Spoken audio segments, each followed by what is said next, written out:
دا وطن آباد غواړو تل یې زنده‌باد غواړو. دا د هسکې مینې ولسوالۍ پاپین کلینیک چې مخکې په جګړو کې ویجاړ شوی و د انحصار په مرسته باندې چې د خپل لګښت د کلینیک $2,900 دی. څلور میاشتې مخکې د دې کلینیک په ډبره مونږ کېښوه او دا کلینیک افتتاح مونږ وکړله.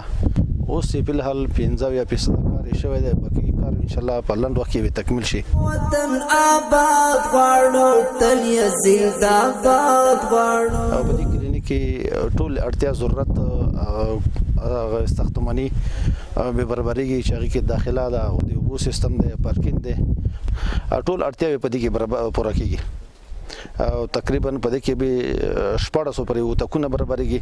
وطن آباد غواړو تل یې زنده‌باد غواړو.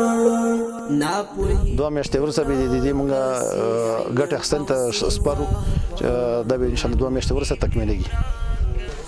دلته موږ راغلو، شرکت والا مو کتل کومې نیمګړتیاوې او ته به ګوته کړلې چې دا نیمګړتیا به د کې کوم کمی دغه پوره کړي.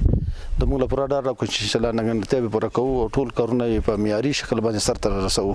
وطن آباد غواړو تل یې زنده‌باد غواړو. د کلینیک کارونه تقریبا 4 میاشتې مخکې د UNHCR لخوا موږ ته او بیا وروسته د عامې روغتیا لخوا موږ ته ساحه وسپارل شوه چې موږ تقریبا 50-80% پورې کارونه بشپړ کړي او تر 2 میاشتې پورې به دا کارونه بشپړ کړو. او همدارنګه تاسو ته بهتره معلومه ده چې د UNHCR د عامې روغتیا لخوا او همداشان د نورو دولتي ارګانونو لخوا زموږ په منظمه توګه نظارت او ارزیابي کیږي. وطن آباد غواړو تل یې زنده‌باد غواړو.